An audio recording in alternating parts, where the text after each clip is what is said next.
Hello, aspirants, and welcome. The International Solar Alliance is, without a doubt, a hot topic for your exams, and for very good reason. It's this huge global initiative with India right at the heart of it. So in this explainer, we're going to cover its entire journey, from just a bold idea to a real powerhouse in global energy, bringing you right up to speed with the latest news from its most recent assembly.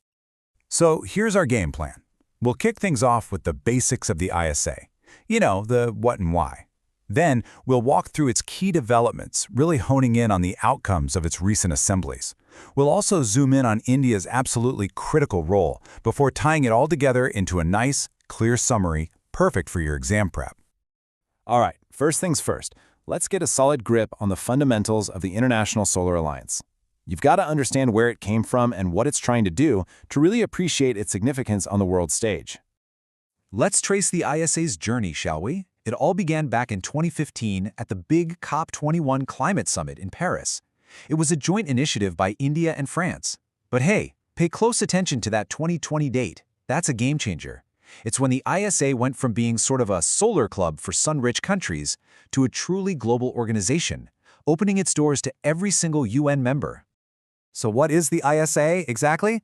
Well, for starters, it's a treaty-based body which makes it a formal, official international organization. And this is a huge point of pride. It's the first such organization to be headquartered in India.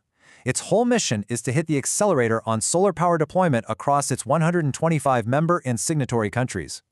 Now, at the very heart of the ISA is its Towards 1000 strategy. The best way to think about this is as its grand emission statement for the year 2030.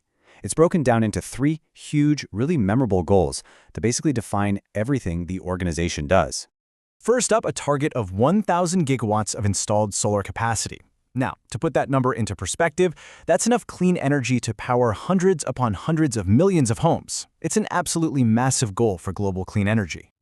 Second, you can't build all that capacity without some serious capital, right? So the goal is to mobilize $1 trillion in investment.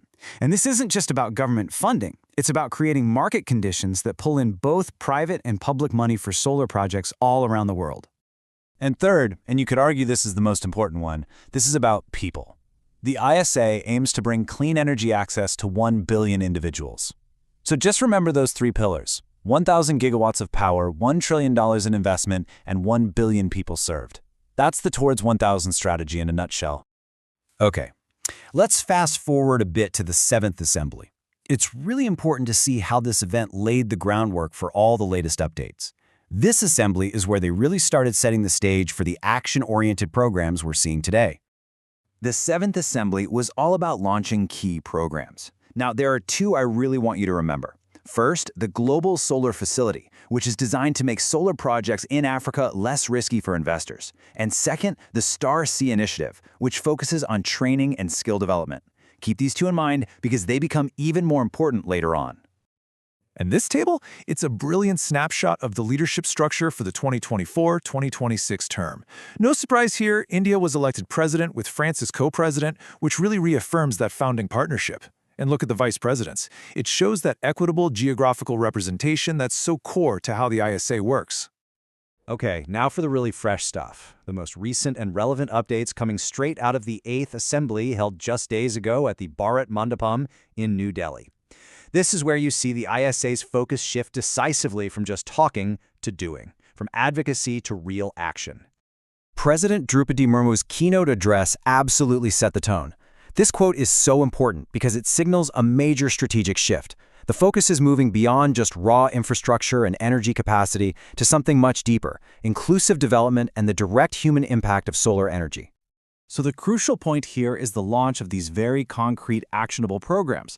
A dedicated vertical for OSAWAG, that's One Sun, One World, One Grid, is a massive step. Think of it like creating an international superhighway for solar electricity. And then there's the Global Capability Center, which will use those Star Sea centers we mentioned as spokes in a big wheel, with the goal of making India a Silicon Valley for solar. Now let's talk numbers, because data from the new Ease of Doing Solar 2025 report highlights a major trend. Look at this. Out of over $2 trillion in global energy transition investments in 2024, ISA member countries, which are largely from the Global South, contributed over $861 billion.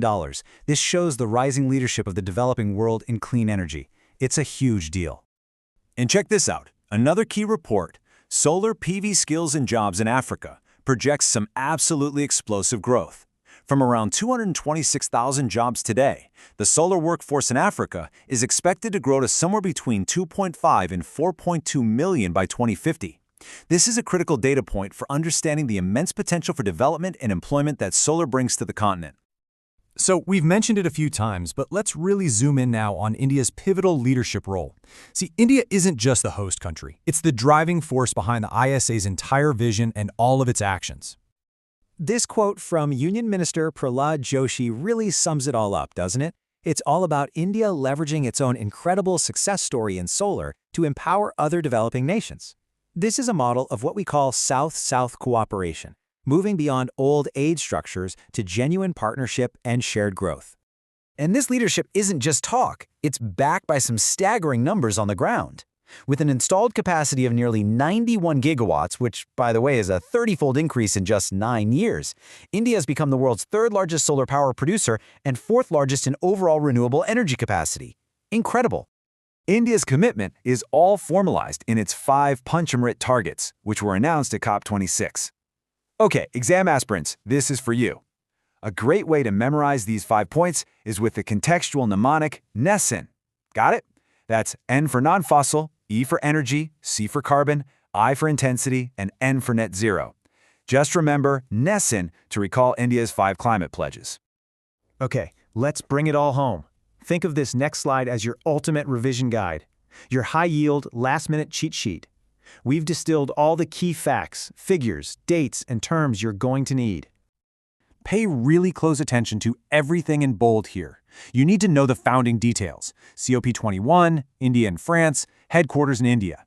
Memorize the 3 1000 goals. Know the key outcomes of the 7th and 8th assemblies and be comfortable with the crucial jargon like OSOG and STAR-C. And of course, keep India's current status and its Panchamrit targets at your fingertips. These are the absolute must-knows. So as we wrap up, I want to leave you with a bigger question, something to chew on, especially for your mains prep. Remember, the ISA isn't just about solar panels, it's about power dynamics. With the Global South taking the lead in this massive energy revolution, how is that going to reshape geopolitics by 2030? That is a critical question to think about. Thanks so much for joining this explainer.